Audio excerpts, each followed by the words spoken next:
தேவி, வயது 21, ஆடை வடிவமைப்பு பொறியியல் பட்டதாரி, ஒரு தனியார் நிறுவனத்தில் இன்ஜினியராக பணிபுரிகிறார்.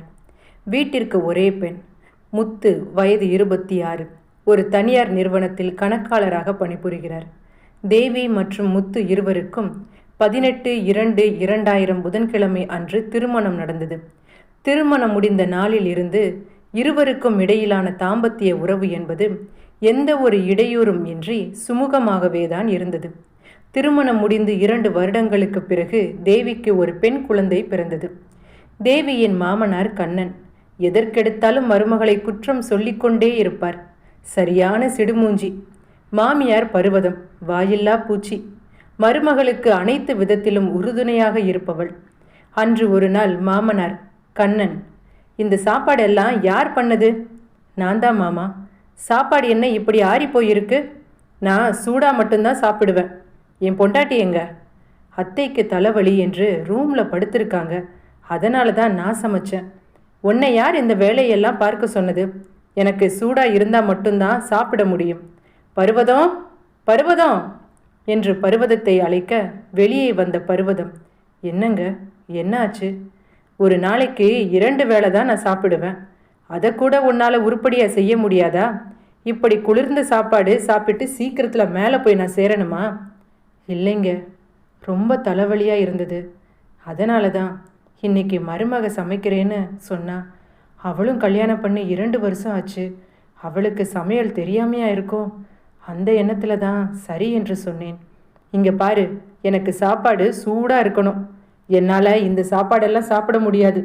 முதல்ல எனக்கு சமையல் செஞ்சு கொண்டு வா என்றதும் பருவதம் வாய் திறக்காமல் சமையலறைக்கு சென்று மீண்டும் கண்ணனுக்கு வேண்டிய அனைத்து பதார்த்தங்களையும் கொண்டு வந்து டேபிளில் வைத்தாள். அதனை பார்த்த தேவி, அத்தை, உங்களுக்கு உடம்பு சரியில்லை.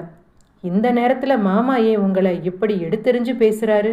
ஒரு பொழுது தானே, அட்ஜஸ்ட் பண்ணிக்க கூடாதா? அது மட்டும் இல்லை, நான் எல்லா சமையலும் இப்போ தான் செஞ்சேன். நான் அவரை எத்தனையோ முறை சாப்பிட வாங்கன்னு அழைத்தேன். ஆனால் அவர் சாப்பிட்டா 9 மணிக்கு தான் சாப்பிடுவேன் என்று பிடிவாதமாக சொன்னார். எனக்கு தெரியும் தேவி, நீ சொல்லி தான் அவரை பற்றி நான் தெரிஞ்சுக்கணுமா? அவர் கூட 35 வருஷமாக குடும்பம் நடத்தியிருக்கேன். எனக்கு இது கூடவா தெரியாது? நீங்கள் எப்படி தான் மாமா கூட குடும்பம் நடத்துகிறீங்களோ தெரியல. அந்நேரம் பார்த்து அருகில் இருந்து சத்தம் கேட்டவுடன், குழந்தை அலற சத்தம் கேட்குதுமா, நீ போய் என்னன்னு பாரு. நாட்கள் ஒவ்வொன்றும் இவ்வாறாக சென்று கொண்டிருக்க 15 வருடங்களுக்கு பிறகு அன்று ஒரு நாள் தேவி கணவன் முத்துவை பார்த்து, என்னங்க, நான் வீட்டிலேயே தனியாக இருக்கிறதுனால எனக்கு ரொம்ப வெறுமையாக இருக்குது. நீங்களும் அலுவலகத்துக்கு போகிறீங்க, பாப்பாவோ பள்ளிக்கு போயிடுறா. அதனால் எப்பொழுதும் தனிமையாக இருப்பது போன்ற உணர்வு எனக்கு. 2 பேரும் வீட்டுக்கு திரும்பி வருவதற்கு சாயங்கால நேரம் ஆயிடுது. அது வரைக்கும் என்னால் தனியாக இந்த 4 செவத்துக்குள்ளே இருக்க ரொம்ப கஷ்டமாக இருக்குதுங்க. அதனால் நான் புதிதாக ஒரு தொழில் தொடங்கலாம் என்று நினைக்கிறேன். அதற்கு பதில் ஒன்றும் கூறாத முத்து செய்தித்தாள் படித்து கொண்டே இருக்க மீண்டும் தேவி, இந்த அப்பார்ட்மெண்ட்டில் எல்லோருக்குமே என்னோட சமையல்னா ரொம்ப பிடிக்கும். நேற்று என் தோழி வாணி இருக்கால, அவ கூட என்கிட்ட சொன்னா, நீயே இந்த அப்பார்ட்மெண்ட்டில் தனியாக இருக்கிற பசங்களுக்கு ஒரு கேன்டீன் மாதிரி நடத்தக்கூடாதுன்னு. எனக்கும் அவ சொன்னது சரின்னு தோணுதுங்க. அது மட்டும் இல்லை, நான் ஆடை வடிவமைப்பு பொறியியல் துறை படித்திருப்பதனால் எனக்கு அது சார்ந்த அனுபவம் இருக்குது. இந்த சமையல் தொழில் மூலமாக வர வருமானத்தை நான் அதற்கு செலவிடலாம் என்று நினைக்கிறேன். நீங்கள் இதை பற்றி என்ன சொல்கிறீங்க? என்னங்க, என்ன எதுவும் பதில் சொல்லாமல் இருக்கீங்க? என்ன சொல்லிக்கிட்டு இருந்த என்று முத்து கேட்க, என்னோட தொழிலை பற்றி. சரி சரி, எனக்கு நேரம் ஆயிடுச்சு, நான் இப்போ கிளம்புறேன். எதுவாக இருந்தாலும் சாயங்காலம் வீட்டுக்கு வந்த பிறகு பேசிக்கலாம் என்று கூறிவிட்டு தனது அலுவலகத்திற்கு சென்று விட்டான்.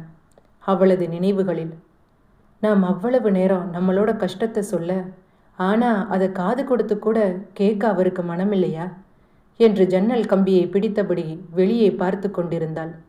அந்நேரம் உள்ளே நுழைந்த தோழி வாணி, தேவி, இதை பாத்தியா? என்னடி இது?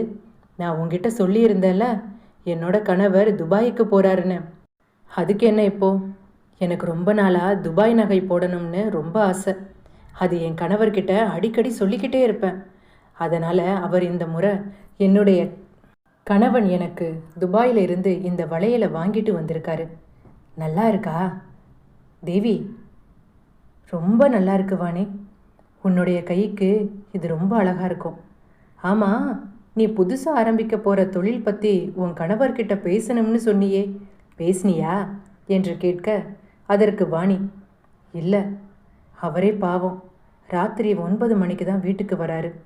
வந்த உடனே சாப்பிட்டு தூங்குறதுக்கு தான் நேரம் சரியாக இருக்குது. இதில் எப்படி நான் போய் அவர்கிட்ட இதை பற்றி பேச முடியும்? என்னடி சொல்கிற? அப்படின்னா நீயும் உன் கணவரும் பேசிக்கிறது இல்லையா என்று கேட்க, மீண்டும் தேவி, அப்படி இல்லை வாணி, அவருக்கு வேலைப்பளு அதிகம், அதை சொன்னேன். பிறகு வாணி, பக்கத்து வீட்டே ராஜாமணி இருக்கால? ஆமாம், அவள் வீட்டுக்கு நேற்று போயிருந்தேன். என்னை கட்டி பிடிச்சிக்கிட்டு ஒரே அழுகடி. என்னடி சொல்கிற? ஏன், ஏதாவது பிரச்சனையா? ஆமாம் தேவி, திருமணமான டைமில் அவளும் அவளோட கணவரும் ரொம்ப அன்பாக பாசமாக இருந்தாங்களாம். ஆனால் இப்போ கொஞ்ச நாளாகவே அவளோட கணவர் அவர்கிட்ட மூஞ்சி கொடுத்து பேசுறது கூட கிடையாதாம்.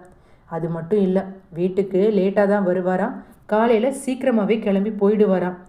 அதனால் அவளுக்கு கணவர் வேறு பெண்களோட ஏதாவது தப்பான தொடர்பில் இருப்பாரோ என்ற பயம் வேற. அது மட்டும் இல்லை, இன்னும் 2 நாளில் அவளுக்கு திருமண நாள் வருதாம். அதனால் என்கிட்ட யோசனை கேட்டா. நானும் அதற்கு, உன்னுடைய திருமண நாளுக்கு உன் கணவருக்கு பிடித்தமானபடி நீ நடந்துக்கோ, அவருக்கு என்னென்னலாம் பிடிக்குமோ அதையெல்லாம் அவருக்கு வாங்கி பரிசு கொடு என்று எனக்கு தெரிந்த யோசனையை அவகிட்ட சொன்னேன். ஆமாம் தேவி, உனக்கும் இன்னும் 1 வாரத்தில் கல்யாண நாள் வருது இல்லையா? அதற்கு தேவி, ஆமாம், நீ உன்னோட கணவருக்கு என்ன பரிசு கொடுக்கறதா முடிவு பண்ணியிருக்க என்று கேட்டதும் தேவி, நான் இன்னும் அதை பற்றி எதுவும் யோசிக்கலை. மீண்டும் வாணி, சரி அதை விடு தேவி, உன் தொழிலை பற்றி என்ன முடிவு பண்ணியிருக்க? இங்கே பாரு, நான் உன்னோட சமையலுக்கு ஒரு அடிமை. நான் வேலைக்கு போகிற ஆள். எனக்கு 3 வேளையும் உன் கைனால் சாப்பிடுவது என்றால் எனக்கு சொர்க்கந்தான். அது மட்டும் இல்லை, என்னோட அலுவலகத்திலும் உன்னோட சமையல்னா என் கூட வேலை செய்கிறவங்களுக்கு ரொம்பவே பிடிக்கும். நீ நல்லா யோசித்து ஒரு முடிவு சொல்லு. அது மட்டும் இல்லை தேவி, நீ ஆடை வடிவமைப்பு துறையில் கெட்டிக்காரியும் வேற. இந்த சமையல் தொழில் மூலமாக உனக்கு கிடைக்கிற வருமானத்தை வச்சு புதிதாக ஒரு புட்டிக் தொடங்கலாமே. நீயே உன்னோட அனுபவத்தை ஒரு தொழிலாக மாற்றக்கூடாது? கண்டிப்பாக இது உனக்கு கை கொடுக்கும் என்று நான் நம்புகிறேன். அது மட்டும் இல்லை, வீட்டில் ஹவுஸ் ஒய்ஃபாக இருக்கிறது எவ்வளவு பெரிய கஷ்டம்னு பொண்ணுங்க நம்மளுக்கு ரொம்ப நல்லாவே தெரியும். நீ உன்னோட படிப்பை வீணாக்க வேண்டாம். வீட்டிலிருந்து ஒரு தொழில் தொடங்க ஏற்பாடு செய். உன்னோட தனிமை பெருமையெல்லாம் பறந்து போயிடும். சரி, நான் வந்து ரொம்ப நேரம் ஆயிடுச்சு, நான் வர்றேன் தேவி என்று அவள் அங்கிருந்து சென்ற பின்பு வாணியின் பேச்சு தேவிக்கு ஒரு பதட்டத்தை ஏற்படுத்தியது. நமக்கும் அடுத்த வாரம் கல்யாண நாள் வருது. ஒருவேளை ராஜாமணி நினச்ச மாதிரி நம்ம கணவரும் வேறு ஏதாவது பொண்ணு கூட தவறான உறவில் இருந்தா? அதனால தான் ஆண்கள் மனைவியை பார்த்து பேசாமல் அவங்கள வெறுத்து ஒதுக்குவாங்கன்னு சொல்லுவாங்க. ஒருவேளை என்னோட கணவரும் அப்படிதானா? இல்லை இல்லை, கண்டிப்பாக முத்து எனக்கு துரோகம் செய்ய மாட்டார். என் கணவர் மேலே எனக்கு நம்பிக்கை இருக்குது. வாணி ராஜாமணி கிட்ட சொன்ன மாதிரி இந்த திருமண நாளில் என் கணவரோட மனதில் நான் நீங்காத ஒரு இடம் பிடிக்கணும். அவர் என்றைக்குமே இந்த திருமண நாளை அவர் வாழ்க்கையில் மறக்கவே கூடாது என்று தேவி நினைக்க, தேவிக்கு அப்போது தெரியாது, தேவிக்கு அன்றைய திருமண நாள் அவளது வாழ்க்கையில் மறக்க முடியாத ஒரு அனுபவத்தை தரும் என்று. கணவன் மனதில் இடம் பிடிக்க வேண்டும் என்ற எண்ணத்தில் தேவி முத்துவிற்கு பிடித்தமான அனைத்து பொருட்களையும் வாங்கத் தொடங்கினாள். அன்று பிப்ரவரி 17. இன்று இரவு தேவி முத்துவை பார்த்து, நாளைக்கு என்ன நாள் உங்களுக்கு ஞாபகம் இருக்கா? நாளைக்கு என்ன? இது கூட நீங்கள் மறந்துட்டீங்களா? நாளைக்கு நம்ம கல்யாண நாள். என்ன புதுசா கல்யாண நாள் எல்லாம் ஞாபகப்படுத்துகிற? இது வருடம் வருது தானே? அதற்கு தேவி, நாளைக்கு ஒரு நாள் நீங்கள் லீவ் போட முடியுமா? நாம் எல்லாரும் சேர்ந்து வெளியே போய் ரொம்ப நாளாச்சு. நாளைக்கு நம்ம எல்லாரும் சேர்ந்து வெளியில் போகலாமே. ஆஃபீஸ் என்ன உங்கள் அப்பா வீட்டு சொத்தா? உன் இஷ்டத்துக்கு லீவ் எடுக்கிறதுக்கு? எனக்கு தலைக்கு மேலே வேலை இருக்குது. நினச்ச நேரமெல்லாம் அங்கே லீவ் கொடுக்க மாட்டாங்க. அதான் கல்யாணம் பண்ணி 16 வருஷம் ஆக போகுது. இன்னமும் அதையே நினச்சிக்கிட்டு. அதனை கேட்டதும் தேவி, நாளைக்கு கல்யாண நாள், எவ்வளவு ஆசையாக சொல்கிற. நீங்கள் இங்கே பாரு, எனக்கு ரொம்ப தூக்கம் வருது. எதுவாக இருந்தாலும் நாளை காலையில் பேசிக்கலாம். அது மட்டும் இல்லை, நாளைக்கு காலையில் எனக்கு ஒரு முக்கியமான வேலை இருக்குது. நான் காலையில் சீக்கிரமாகவே ஆஃபீஸ் போகணும். மறுநாள் காலை முத்து அதிகாலையிலேயே எழுந்து தனது அலுவலகத்திற்கு சென்றுவிட, அன்று தேவி முத்துவிற்கு பிடித்தமான ஊதா நிற புடவையில் தன்னை அலங்கரித்து கொண்டு முத்துவின் அலுவலகத்திற்கு சென்றாள். ஆனால் அங்கே நுழைவாயிலில், yes ma'am, how can I help you? அதற்கு Devi, I want to meet with mister Muthu. He's my husband. Sorry ma'am, sir அப்போவே கிளம்பிட்டாரு. இல்லை, ஆஃபீஸ் எப்போவுமே 8 மணிக்கு தானே முடியும். இல்லைம்மா, 5 மணிக்கே முடிஞ்சிடும். இல்லை, நீங்கள் கொஞ்சம் உள்ளே போய் பாருங்களேன். இல்லை மேம், எல்லாருமே கிளம்பிட்டாங்க. இந்த அலுவலகத்தில் நான் 10 வருஷமாக வேலை பார்க்குறேன். எனக்கு தெரியாதா மேம், எல்லாரும் இங்கிருந்து கிளம்பி 2 மணி நேரத்திற்கு மேலே ஆச்சு. அதனை கேட்டதும் தேவி ஒன்றும் புரியாமல் அங்கிருந்து நடந்து சென்று ஒரு சாலையோரத்தில் நின்று கொண்டிருக்க, இது அவரோட காரு மாதிரி தெரியுது. அந்த கடையில் நிற்கிறதும் அவர்தான்.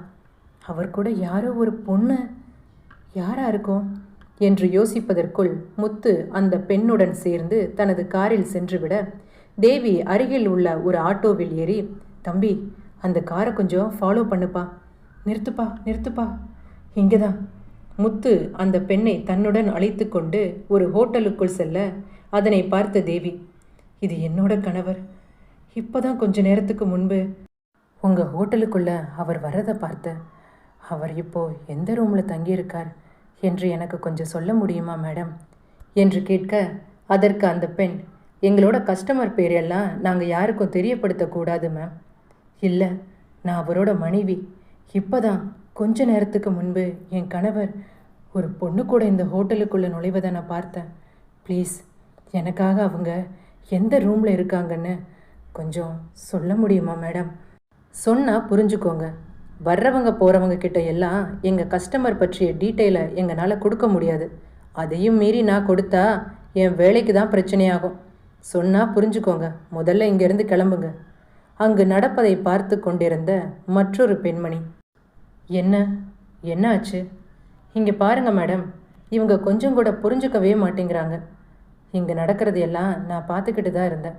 நீ முதல்ல அந்த அம்மாவுக்கு அவங்க சொல்கிற பேரில் யாராவது புக் பண்ணியிருக்காங்களான்னு செக் பண்ணி கொஞ்சம் சொல்லு.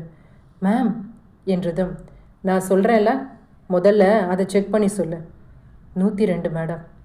நீங்கள் போய் பாருங்கள் மேம். தேவி அங்கிருந்து சென்ற பின்பு அந்த பெண்மணி, என்ன மேடம், அவங்க யார் என்னன்னு கூட உங்களுக்கு தெரியாது. அவங்க கேட்ட உடனே ரூம் நம்பர் சொல்ல சொல்கிறீங்க.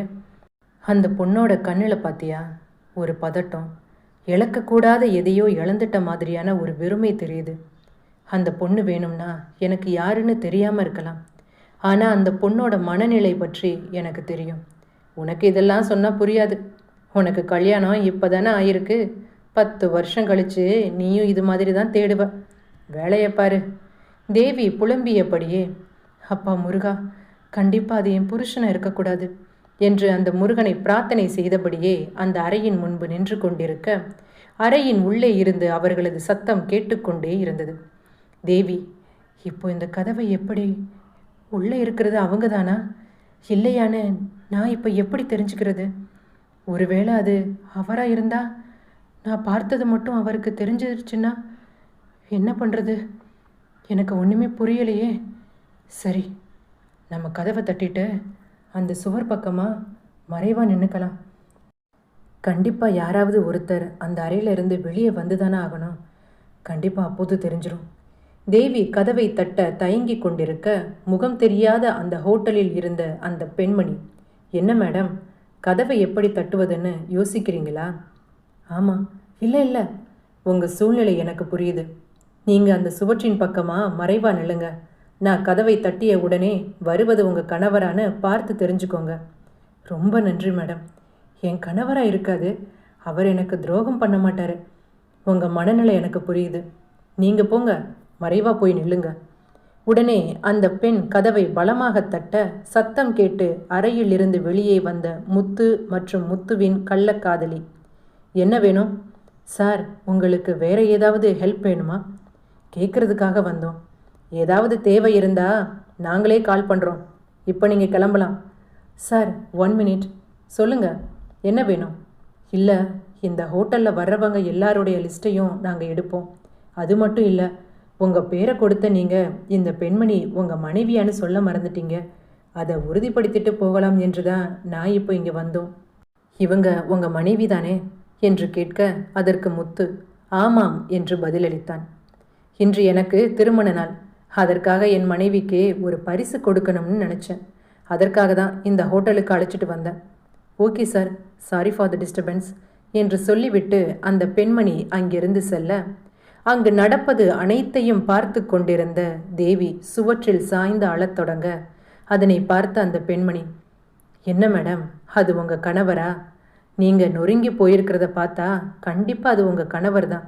விடுங்க மேடம், உங்கள் மனசை திடப்படுத்திக்கோங்க. நமக்கு பிடிச்சவங்க எல்லாம் நமக்கு நேர்மையாக இருக்கணும்னு எந்த ஒரு கட்டாயமும் இல்லை. இவ்வளவு நாள் நீங்கள் அவருக்கு நேர்மையாக இருந்ததற்கு அவர் உங்களுக்கு கொடுத்த பரிசு தான் இது.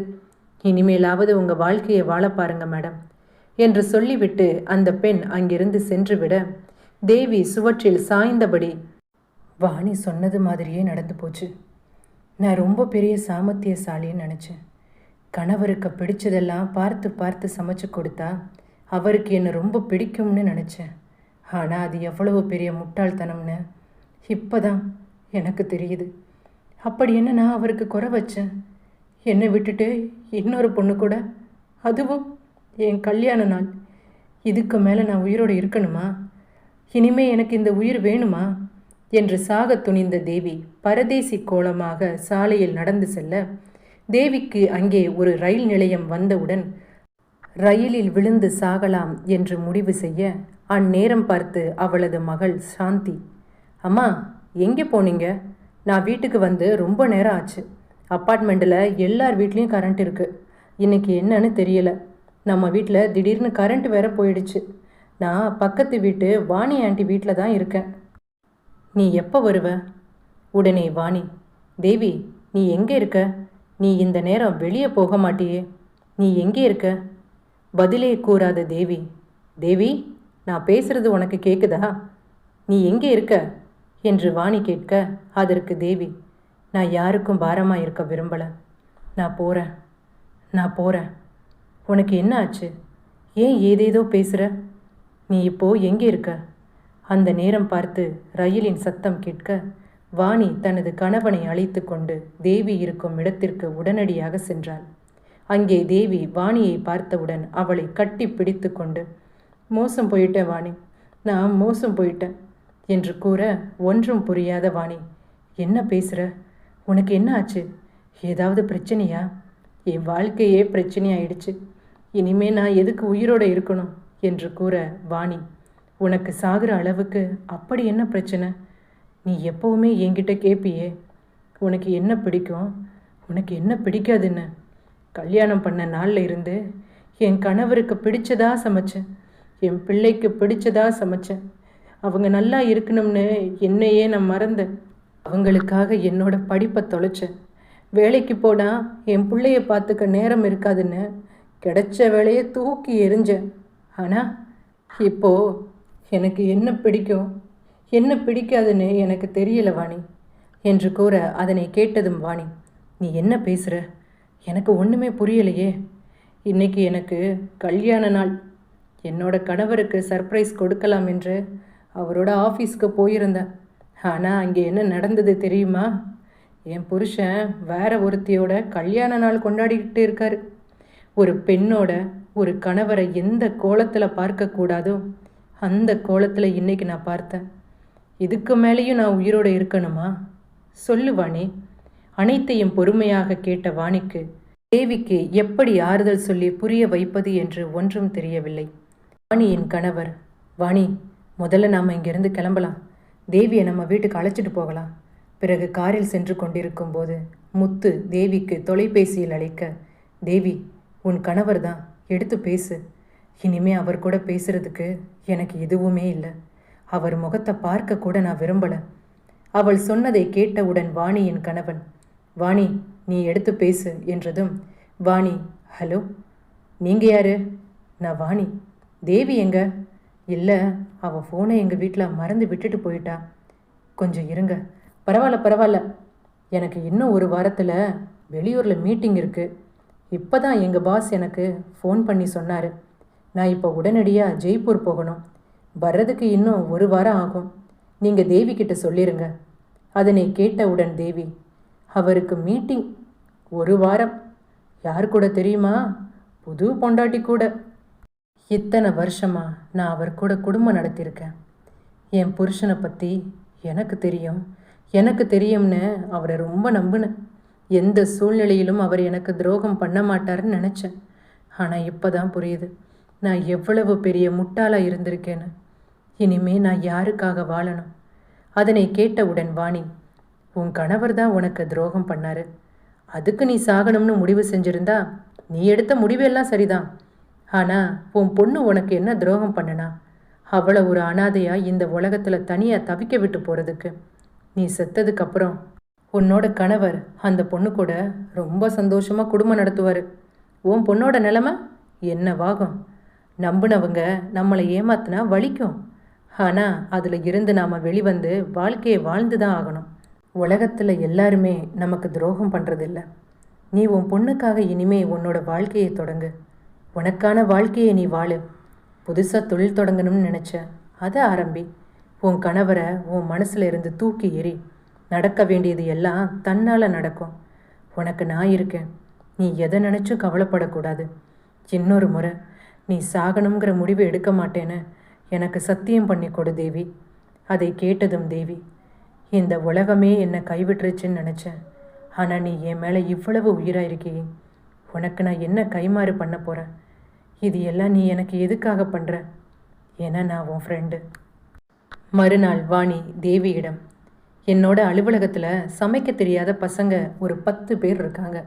அவர்களுக்கு 3 வேளையும் சாப்பாடு சமைச்சு தரணும். உனக்கு விருப்பம் இருந்தா சமைச்சு தரியா என்று கேட்டவுடன் தேவி சரி என்று கூற, விஷயம் அறிந்த அடுக்குமாடி கட்டிடத்தில் உள்ள மற்றும் சில நபர்கள் தேவியிடம் தங்களுக்கும் சமைத்து தர சொல்லி கேட்க, தேவியும் அதற்கு சரி என்று கூறிவிட்டாள். அந்த 1 வாரத்திற்கு மட்டும் தேவிக்கு செலவுகள் போக 5000 ரூபாய் லாபம் கிட்டியது.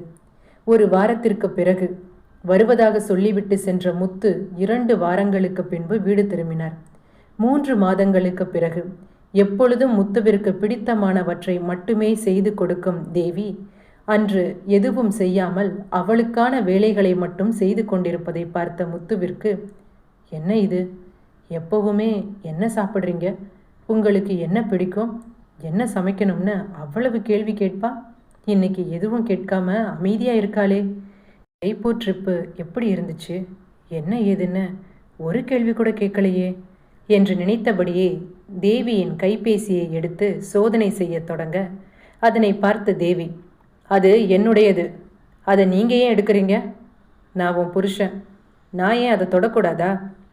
உன்னோட ஃபோனில் என்ன இருக்குன்னு நான் தெரிஞ்சுக்க கூடாதா? எனக்கு நீங்கள் புருஷன் என்பதே இப்போ தான் உங்களுக்கு ஞாபகம் வருதா? இல்லை இங்கே இருக்கிறவங்க எல்லாரும் எல்லார்கிட்டையும் வெளிப்படையாக தான் இருக்கிறாங்களா? நான் மட்டும் எல்லார்கிட்டையும் வெளிப்படையாக இருக்கணும்னு எந்த ஒரு அவசியமும் கிடையாது. அதனை கேட்ட முத்து, என்ன சம்மந்தம் இல்லாமல் ஏதேதோ பேசுகிற, முதல்ல உன் ஃபோன் பாஸ்வேர்டு சொல்லு என்றதும் தேவி, பாருங்க, இது என்னோட ஃபோனு. இதோட பாஸ்வேர்டை நான் எதுக்கு உங்ககிட்ட கொடுக்கணும்? ஏன்னா நான் உன்னோட கணவன். அப்படியா? உங்கள் ஃபோனை கொஞ்சம் கொடுங்க, உங்கள் பாஸ்வேர்டை நீங்கள் முதல்ல சொல்லுங்கள் என்று தேவி கேட்டதும் முத்து எதுவும் பேசாமல் அவளது கைபேசியை அவளிடம் கொடுத்துவிட்டு சென்று விட்டார். அன்று இரவு முழுவதும் தேவி தன்னுடைய தொழிலை அடுத்த கட்டமாக எப்படி கொண்டு செல்லலாம் என்று சமூக வலைதளங்கள் மூலமாக தெரிந்து கொள்ள தொடங்கி கொண்டிருந்தாள். அதனை பார்த்த முத்து, என்ன நீ இன்னும் தூங்காம ஃபோனையே பார்த்துட்டு இருக்க? அப்படி என்ன அந்த ஃபோனில் இருக்கு? கோபமடைந்த தேவி, இங்கே பாருங்க, நீங்கள் கேட்குற எல்லா கேள்விக்கும் பதில் சொல்ல வேண்டிய அவசியம் எனக்கு இல்லை. என்னோட ஃபோனில் நான் எதையோ பார்க்குறேன், உங்களுக்கு என்ன? இது என்னோட பர்சனல். உங்களுக்கு தூக்கம் வந்தால் நீங்கள் போய் தூங்குங்க என்று கூற முத்து, நைட்டு தூங்காமல் என்ன பண்ணிட்டு இருக்க என்று கேட்டேன். அதுக்கு ஏன் இப்படி எரிஞ்சு விழற என்று கூறியவுடன் தேவி, இத்தனை நாள் இல்லாத அக்கறை புதுசா இன்னைக்கு என்ன? மறுவார்த்தை பேசாமல் முத்து உடனே தனது தந்தைக்கு தொலைபேசியில் அழைத்து தனது பெற்றோரை வீட்டிற்கு வரவழைத்தான். முத்து தேவி நடவடிக்கைகளை பற்றி மாமனார் கண்ணனிடம் கூறிக்கொண்டிருக்க அதனை கேட்ட மாமியார் பர்வதம், தேவி அப்படி கிடையாது, ஏன் அவளை இப்படி தப்பா சொல்றான்? அப்பா, வர வர தேவியோட நடவடிக்கை கொஞ்சம் கூட சரியில்லை. நைட்டெல்லாம் தூங்கவே மாட்டேங்கிறா. எப்போ பாரு கையில் ஃபோனை வச்சுக்கிட்டே சுற்றுறா. இப்பெல்லாம் என் கூட பேசுறது கூட கிடையாது. நான் நல்லா சாப்பிட்டு எவ்வளவு நாள் ஆச்சு தெரியுமா? நான் ஊருக்கு போயிட்டு ஒரு வாரம் கழிச்சு தான்ப்பா வந்தேன். அதை பற்றி ஒரு வார்த்தை இப்போ வரைக்கும் என்கிட்ட அவள் எதுவுமே கேட்கல. அவள் நடவடிக்கையை பார்த்தா எனக்கு என்னமோ என் பொண்டாட்டி மேலே ரொம்ப சந்தேகமாக இருக்குப்பா என்று அவன் கூற அனைத்தையும் கேட்டுக்கொண்டிருந்த பர்வதம் தனது மருமகள் தேவியை அழைத்து, உன்னிடம் முத்து தப்பா நடந்துக்கிறானா என்று கேட்க அதற்கு தேவி, என்ன என்ன கேட்குறீங்க? எனக்கு ஒன்றுமே புரியலையே. இங்கே பாருமா, புரியாத மாதிரி நடிக்காத. முத்துவை பற்றி எனக்கு ரொம்ப நல்லாவே தெரியும். முத்து அவங்க அப்பா கிட்ட உன்னை சந்தேகப்பட்டு பேசிட்டு இருந்ததை நான் கேட்டேன். எனக்கு முத்து மேலே இருக்கிற நம்பிக்கையை விட என் மருமக மேலே இருக்கிற நம்பிக்கை ரொம்ப அதிகம். நீ தப்பு பண்ணுற ஆள் கிடையாது. பிரச்சனை கண்டிப்பாக என் புள்ளக்கிட்ட தான் இருக்கும். அப்பா உடம்புல ஓடுற ரத்தம் தானே புள்ள உடம்புலையும் ஓடும். நீ அவனை தங்க தட்டில் வச்சு தாங்கினவ. ஆனால் திடீர்னு உன் மேலே பழி போடுறத பார்த்தா கண்டிப்பாக தப்பு என் புள்ள மேலே தான் இருக்கும். என்ன நடந்துச்சு? உங்கள் புள்ள இப்போவாச்சும் என்னை பற்றி யோசிக்க ஆரம்பிச்சிருக்காரு. அதை நினச்சா ரொம்ப சந்தோஷமாக இருக்குது என்று கூறி நடந்தவற்றை தனது மாமியாரிடம் கூறினாள். எங்கள் அப்பா என்னோட வாழ்க்கை நல்லா இருக்கணும்னு வேண்டாத தெய்வம் கிடையாது, செய்யாத பிரார்த்தனை கிடையாது. ஆனால் இன்னைக்கு நான் அனுபவிக்காத கஷ்டமே இல்லை. கடவுள்கிட்ட என் பொண்ணுக்கு ஒரு நல்ல வாழ்க்கையை கொடு என்று நான் எங்கள் அம்மா மாதிரி பிரார்த்தனை செய்கிறத விட எந்த ஒரு கஷ்டம் வந்தாலும் அதில் இருந்து மீண்டு வருவதற்கான தைரியத்தை என் மகளுக்கு கொடுக்கணும்னு நினைக்கிறேன். அதனால தான் என் பொண்ணுக்கு படிப்பு எந்த அளவுக்கு முக்கியமோ அதை விட ரொம்ப முக்கியம் அவள் வெளியில் போய் வேலை செஞ்சாலும் சரி, இல்லை எதிர்காலத்தில் அவள் வீட்டில் இருந்து வேலை செஞ்சாலும் சரி, அதற்கு தேவையான தொழிலையும் அவள் கற்றுக்கணும்னு நினைக்கிறேன். இன்றைய காலகட்டத்திற்கு ஏற்றாற் போல என்னென்ன கைத்தொழில்கள் இருக்கிறதோ அது எல்லாம் என் பொண்ணுக்கு கற்றுக் கொடுக்கணும்னு நினச்சேன். என் பொண்ணு பள்ளி விட்டு வீட்டுக்கு வந்த பிறகு அவளை ஒவ்வொரு நாளும் ஒவ்வொரு வகுப்புக்கு அழைச்சிட்டு போவேன். இந்த 3 மாசத்துல அவள் 2 வகுப்பு முடிச்சிருக்கா. அது மட்டும் இல்லை, அவளுக்கு இப்போது வயசு 14 தான் ஆகுது. ஆனால் இந்த சின்ன வயசில் அவள் கேக் செய்து நிறையா பேருக்கு விற்கிறா. அது மட்டும் இல்லை, அவள் பேரில் ஒரு தனி அக்கௌண்ட் ஒன்று ஓப்பன் பண்ணியிருக்கேன். அவள் சம்பாதிக்கிற பணத்தை அந்த அக்கௌண்ட்டில் போட்டு வச்சுட்டு வரேன். இன்றைக்கி அவள் படுற இந்த கஷ்டமெல்லாம் எதிர்காலத்தில் அவளுக்கு உதவும்னு நான் நம்புகிறேன். ஆனால் எனக்கு ஒரு விஷயம் மட்டும் ரொம்ப நல்லா புரிஞ்சிருச்சு. ஒரு பொண்ணுக்கு படிப்பு மட்டும் கை கொடுக்காது. அதனால தான் நாளைக்கு என்னோட பொண்ணுக்கு என்ன மாதிரியான ஒரு சூழ்நிலை வந்தாலும் அதை சமாளிக்க நான் அவளுக்கு கற்றுக் கொடுத்துக்கிட்டு இருக்கேன். அதனை கேட்டதும் பர்வதம், அம்மாடி, இது எல்லாம் நீ ஒண்டியாலா எப்படிமா பண்ணுற என்று கேட்க, நான் சாகணும்னு நினைக்கிறவங்களுக்கு முன்னாடி நான் சாகக்கூடாது, அதுக்காகவாது நான் வாழணும் இல்லையா என்று கூறியதும் பர்வதம், உனக்கு இனிமே நான் துணையாக இருப்பேன், நீ எதை நினச்சும் கவலைப்படாதம்மா. அன்றைய நாளிலிருந்து பர்வதம் தேவிக்கு அனைத்து விதத்திலும் உறுதுணையாக இருக்க ஆரம்பித்தாள். தேவியும் தன்னுடைய மனசோர்வில் இருந்து படிப்படியாக வெளிவர ஆரம்பித்தாள். ஒரு பெண் தன் வாழ்க்கையை ஒரு ஆணிடம் ஒப்படைக்கும் வரைதான் அவள் வாழ்க்கை அவள் கையில். ஒப்படைத்த பின்பு அவள் ராணியாக வாழ்வதும் நடைப்பிணமாக வாழ்வதும் அந்த ஆணின் கையில்தான் உள்ளது என்று பெரியவர்கள் கூற நான் கேட்டதுண்டு. ஆண்களே, உங்களது மனைவியை வேண்டுமென்றே உதாசீனப்படுத்தாதீர்கள். பெண்களுக்கு தங்களது கவலையிலிருந்து எளிதில் வெளிவர நன்றாகவே தெரியும். ஒருமுறை உங்கள் மனைவியை நீங்கள் வெறுத்து ஒதுக்கிவிட்டால் பின்பு நீங்களே அவர்களை தேடிச் சென்றாலும் அவர்களின் மனதில் உங்களுக்கு இடம் இருக்காது. இனிமேலாவது மனைவியை உதாசீனப்படுத்தாமல் அவர்களின் அன்பை புரிந்து நடந்து கொள்ள முயற்சி செய்யுங்கள். வேண்டுமென்றே ஒரு பொருளை தொலைத்த பின்பு தேடுவது முறையல்ல. இந்த கதையில் தேவியின் முடிவு சரியானதா? முத்து தேவியை உதாசீனப்படுத்தியது சரியா? உங்கள் வாழ்க்கையில் ஏதேனும் இது போன்ற நிகழ்வுகள் நடந்ததுண்டா? மறக்காமல் கமெண்டில் தெரிவிக்கவும். இந்த கதை உங்களுக்கு பிடித்திருந்தால் மறக்காம சேனலை லைக் பண்ணி ஷேர் பண்ணுங்கள். சப்ஸ்கிரைப் பண்ண மறக்காதீங்க. சப்ஸ்கிரைப் பண்ணும்போது பக்கத்தில் இருக்கிற பெல் ஐக்கானை மறக்காமல் ப்ரெஸ் பண்ணுங்கள். அப்போ தான் நான் எப்போ வீடியோ போட்டாலும் உடனுக்குடன் உங்களுக்கு நோட்டிஃபிகேஷன் வரும். நன்றி, வணக்கம்.